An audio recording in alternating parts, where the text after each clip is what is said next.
Hi guys, tingnan nyo, sobrang ganda ng suot ni Madam at ni Jenny kasi meron silang pupuntahan na Eid party. At ihatid sila ng amo kong lalaki kasi sabi ng amo kong babae ay hindi daw siya makapag-drive kasi mataas yung takong niya at saka mabigat yung damit niya, kaya nagpahatid sila ng amo kong lalaki. At tamang-tama ay yung pupuntahan nilang program ay malapit doon ng restaurant na kinainan namin kagabi, kaya nung nasa daan na sila, sinabi ni Madam na bibili din ng garlic bread, pero ayan na, nalit na sila kaya dumiretso na sila at bumalik na lang si Sir dito para magkuha ng hotpot. At ayan na nga guys, nandito na si Sir nagkuha ng hotpot. At natawa nga ako dito kasi ayan, naghahanap siya sa kanyang susi ng sasakyan pero nasa kamay lang pala niya guys. Nakalimutan niya na sa kamay niya kasi sobrang nagmamadali yan.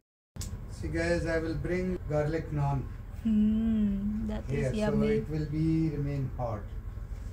So I'm going to bring from the restaurant.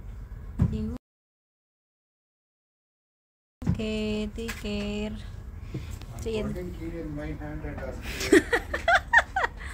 Tawa ako sa amo ko guys. Naghanap siya sa kanyang susi kung nasaan, pero nandyan lang sa kanyang kamay at saka nagbitbit siya sa hotpot. Kasi bibili siya ng garlic naan. Yung kinain namin kagabi guys, tapos ngayon ay gusto naman niya bumili. At guys, sino ba nakaranas sa inyo yung masakit yung dibdib? Yung parang ribs ata to guys, yung bukog ko dito sa harap. Sobrang sakit lalo na huminga ako or tumawa ako ng malakas. Hindi ako makahinga ng sobrang laki na hinga kasi sobrang sakit niya. Kasi guys, kagabi nung natulog ako, isa lang yung position ko ba. Palagi akong ganito guys, yung matulog ako na nakatagilid tapos ganito yung position ko guys. Oo, nakaganan ako tapos tagilid ako natulog. Kaya pagising ko, sobrang sakit na to dito tapos yung likod ko. Kaya palagi akong makahawak dito kapag huminga ako ng malalim or tumawa ako kasi sobrang sakit niya talaga. As in, sino ba nakaranas sa inyo ng ganito? Guys, pero bumalik si Sir. Oh my God, hindi si Sir.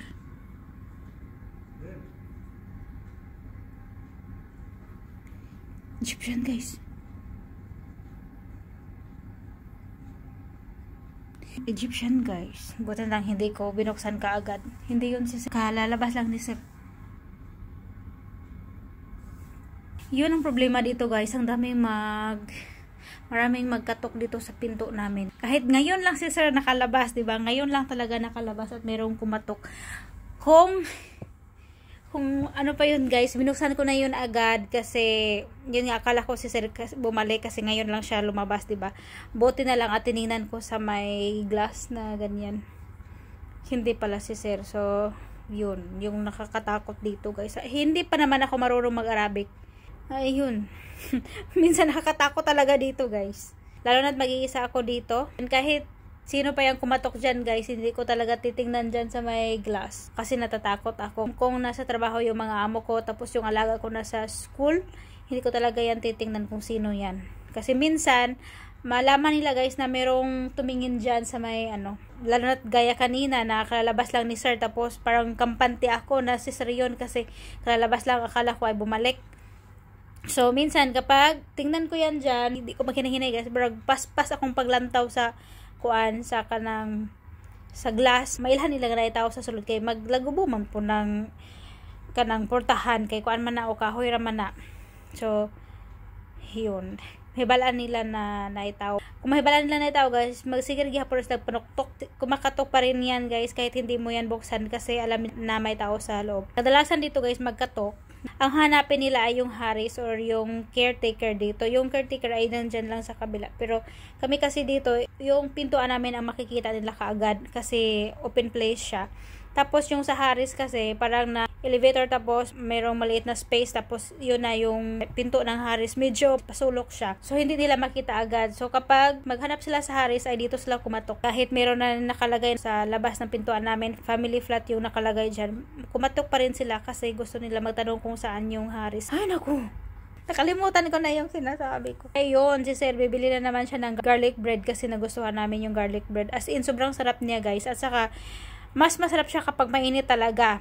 Kaya nagbitbit si Sir ng hotpot kasi doon niya ilagay yung garlic bread. Saka meron din yung maliit na tela guys, nilagay ko doon para kapag malagay na doon sa ilalim yung garlic bread, lagyan pa sa itaas na tela para hindi talaga mo alisngaw ang Hindi malis nga ang kainit guys, para mainit pa talaga siya makarating dito. Kasi medyo malayo, nasa Salmia yung bibilhan. At nandito kami sa Ray guys. So ayan guys, dumating na sila. Hi. I am very bored. But I like rasmalai and gulab jamun and Kashmiri tea. At yan guys, mayroon silang dalang roses. At yan lang guys, thank you for watching. Bye bye, God bless everyone.